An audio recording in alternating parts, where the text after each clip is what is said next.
Excellencies, distinguished ladies and gentlemen, colleagues and friends, buongiorno. I express appreciation to our American Security Foundation and Vatican City colleagues for graciously hosting us in the Eternal City during this Jubilee year. As we ask and address questions that define our time, I'm honored to represent, as was noted, the Church of Jesus Christ of Latter-day Saints, a worldwide Christian faith, and to speak on faith, respect, and moral compass in an age of artificial intelligence. My name is Gerrit Walter Gong. Gerrit is a Dutch name. Walter, my father's name, is an American name. Gong, of course, is a Chinese surname. I've always liked my international name. Encourages me to be a global citizen in the household of faith. Just for fun, let me also mention that my parents met at Stanford University, so I grew up in Silicon Valley. My father, Professor Walter A. Gong, co-authored Mechanics, a physics text with William Shockley, who won, of course, the Nobel Prize for co-inventing the transistor. During my years at the U.S. Department of State, Secretary George Shultz assigned me to help discern the scope, shape, and consequences for diplomacy of the information age. So I consider our gathering today especially timely and significant. As an introduction to Antiqua and Nova states, our human stewardship for the created world includes governing the gift of intelligence so it enhances human progress and the common good. When we promote human-centric, accurate and respectful, ethical and faith-based standards for artificial intelligence, and embed within AI moral grounding and moral compass, we embrace our divine identity and purpose and promote human flourishing for the common good. Today, my comments address three areas. First, I offer brief framing perspectives. Second, in the context of faith, let me please share a few thoughts on guiding beliefs and principles regarding intelligence, artificial intelligence, and covenant belonging. And third, I propose considerations for a faith and ethics AI evaluation and to embed moral grounding and moral compass within AI. So first, framing perspectives. In the 19th century, the primary means of production was agriculture. In the 20th century, it was industry. Now in the 21st century, it is information, innovation, and intellectual property. Generative AI, as we know, excels at natural language query and response, multimodal reasoning, and using algorithms to analyze complex and massive data storage. Agentive orchestration and tool use increase autonomous work. Each week, 800 million people use ChatGPT. It is one of history's fastest technology adoptions. Microsoft achieved $100 billion in revenue in about 43 years. OpenAI may reach $100 billion in revenue in about 14 years. Highly sought after Silicon Valley AI experts, my friends in Silicon Valley all shake their head at this, can command $100 million annual compensation. Suggest significant personnel expenses are part of the $1 to $2 billion actual costs expended to train a frontier AI model. As of August 2025, some 498 private AI companies, many in Silicon Valley, are each valued at over $1 billion, with an estimated collective value of $2.7 trillion. The familiar adage that information is power is particularly true in an age of artificial intelligence. Information, capital, and technology, and therefore power, are being concentrated in unprecedented ways. Industry friends describe a current environment of winner-takes-all, a winner-takes-all competition among government regulations which lag technology, a consuming fear of missing out FOMO rush for AI dominance is driving corporations, countries, and governments. As one person put it, everyone is focused on getting to AGI, artificial and general intelligence, first. Now, profit-driven technology companies, in my view, should not determine society's AI moral compass.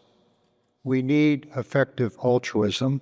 We need care and caution to forestall unforeseen and unintended AI consequences. As AI financing moves from free cash flow to include debt, as we saw in recent deals, stakes may rise even higher. This intense competition to shape the destinies of our society, economies, national securities, and daily lives gives us all a vital interest to encourage, support, and incentivize safe and ethical AI. As AI disrupts modes of production, it potentially increases the rate of return for concentrated capital, technology, and information. This is Thomas Piketty's idea, but taken to include not just capital, but also technology and information. It may accelerate already widening inequality, even as it opens new opportunities for human potential. We need human-centric perspectives and values so AI can contribute in every possible positive way to human flourishing and the common good. A fundamental concern to us here, rapid developments in AI challenge human dignity, identity, work, even relationship with the divine. AI's pervasive reach and power can warp our understanding of who we are, what we believe and feel, how we love and serve. Its gravitational pull can distort perceptions of reality, light, truth. We must counter such dangers and seize attendant opportunities with expert knowledge, moral clarity, and vigilant, united commitment, represented by those around the table. As moral and faith leaders, we help our adherents in society adapt to, anticipate, and use AI as a positive tool for good. In April and May of last year, when I helped introduce guiding principles for use of AI to our church leaders and workforce, I said, we do not fear AI, nor do we think AI is the answer to everything. In our balanced perspective, AI is neither the sum of nor the solution to all of our opportunities or problems. We can support ways forward which balance between the policy extremes of no meaningful regulation and stifling overregulation. As are others, my faith organization is creating protocols to guard against intentional misuse of AI, such as deep fakes, to caution against overdependence of AI for companionship, life guidance, or emotional support. We're warning against anthropomorphizing AI undermining divine principles of work, faith, and reasoning, AI becoming a counterfeit for something it is not, such as a divine source of inspiration. All along, we want to mitigate the concern that some people will disbelieve everything when they distrust some things. We're all deeply concerned for AI's societal impacts, digital divides, the need for transparency and constant evaluation and decisions to deploy AI. We deplore addictions and evils that AI is being used to enhance, including so-called AI adult companions, AI-generated pornography, and AI-driven gambling. We recognize AI can supercharge digital dopamine. This includes social media algorithms optimized to increase each person's use, draw in more users, maximize advertising, and monetize rage. And for good and ill, we know AI-enhanced virtual reality, robotics, and other leading-edge technologies are coming. My heart goes out to those who spend hours a day confiding in AI chatbots. To sit alone with an AI chatbot is really to sit alone. It is soliloquy masquerading as dialogue. One person I know named their chatbot Solace, S-O-L-A-C-E, but it sounds eerily like solace, S-O-U-L-L-E-S-S. We usually think of AI as changing our future, but properly used, AI can help preserve and celebrate our past and future. This includes our artistic birthright and our cultural and artistic inheritances. AI can help layer memories in our narratives and stories, records and artifacts. Creative parents I know, as we all do, use AI to generate fun cartoons showing their children helping neighbors. Their children learn and remember these personalized AI lessons. We all know myriad positive and creative examples of using AI to live daily with joy. Second part, in the context of faith, we turn now to guiding principles and beliefs regarding divine intelligence, human intelligence, and artificial intelligence in the spirit of covenant belonging. Covenant belonging defines our real lived relationships through God-given covenants, not simply temporal contracts.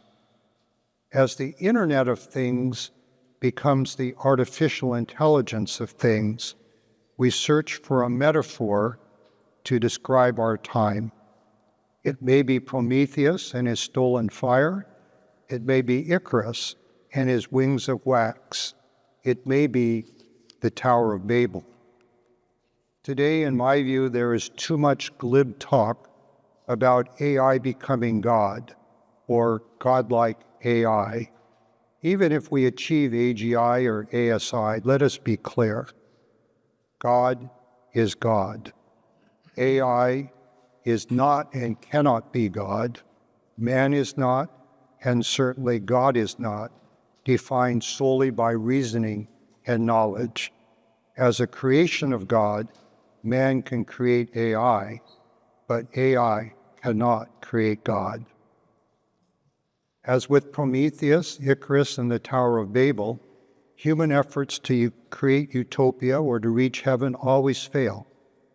Ultimately, we are constrained by our human pride, fallibilities, and limited moral understanding and capacity to know and do good. Animated by God-given moral agency, covenant belonging is manifest and our defining thou, they, it, and I relationships. These core relationships connect us in communion with God, the thou, community and compassion with each other, the they, commitment to harmony with nature and the environment, the it, and clarity with self, the I. I appreciate Antiqua and Nova Section 3, quote, intelligence in the philosophical and theological tradition. In the spirit of that section statement, quote, the entire human person is simultaneously both material and spiritual. My faith also teaches the spirit and body are the soul of man. For us, the elements are eternal, and spirit and element, inseparably connected, receive a fullness of joy. The very term corporeality suggests embodied reality, not artificial intelligence. In its theological sense of light and truth, divine intelligence is not and cannot be artificial. Deity is the ultimate reality.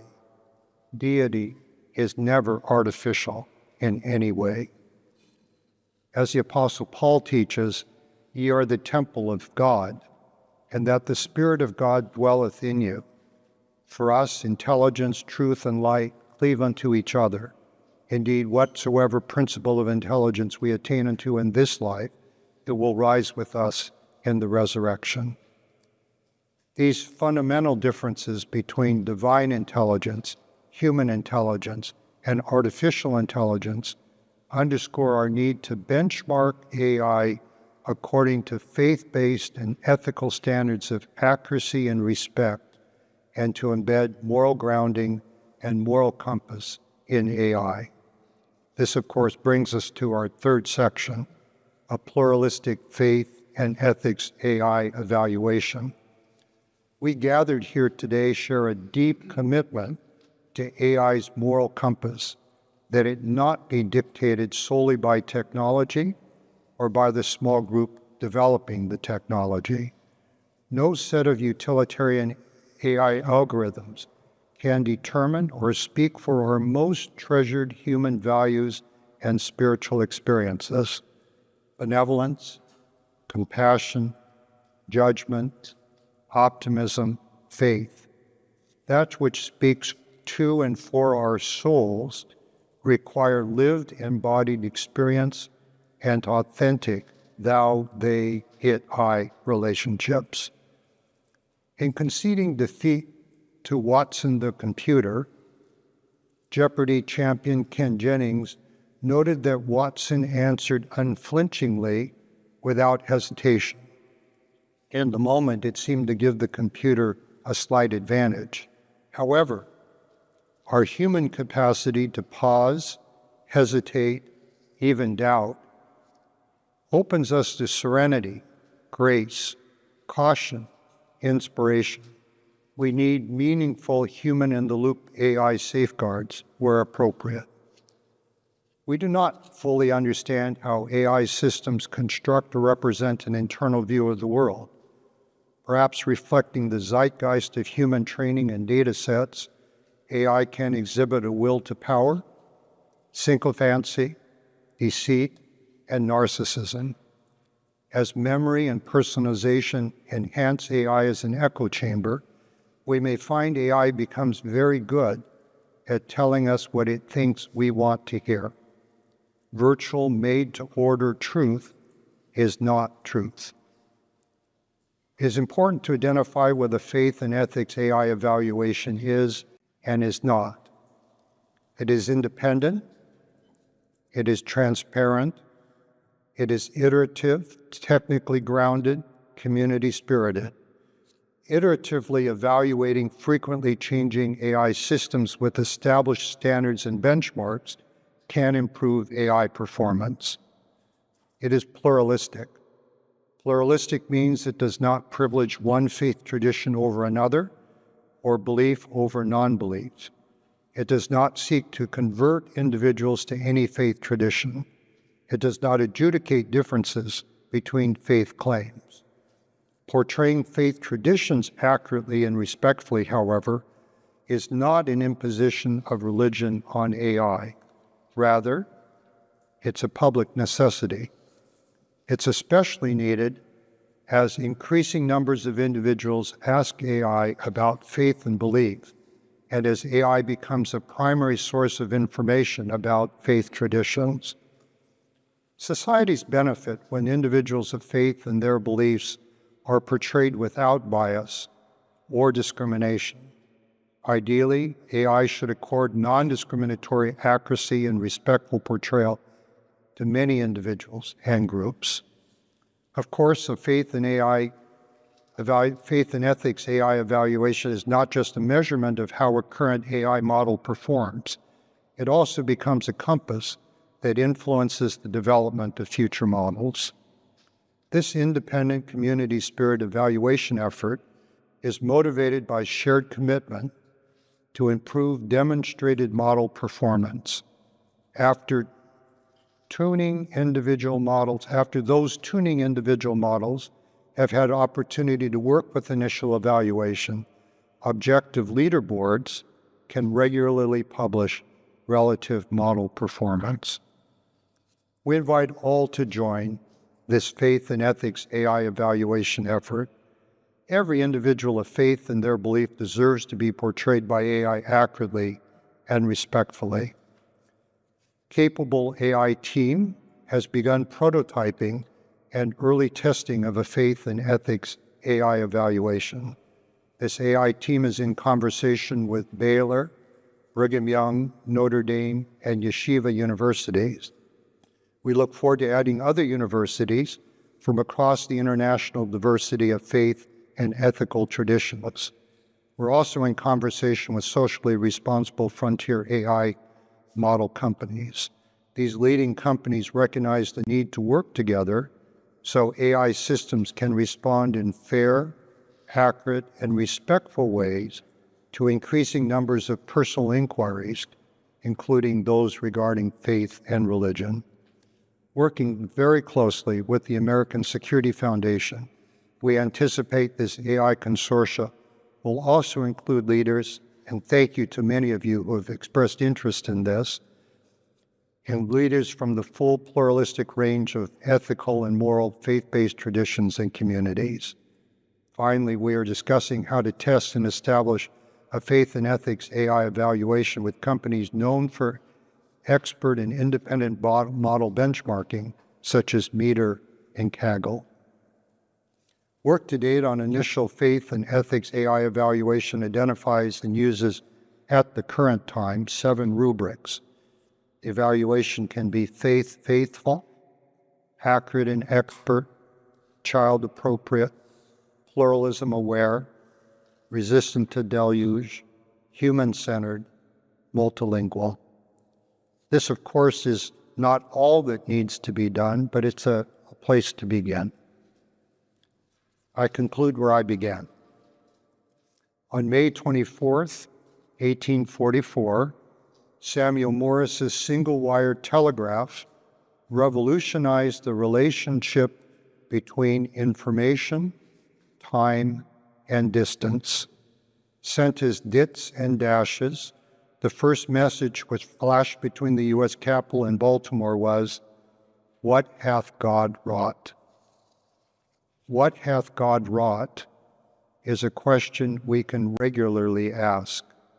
It can ground us in reality and commit us to ensure AI plays a positive role in human society.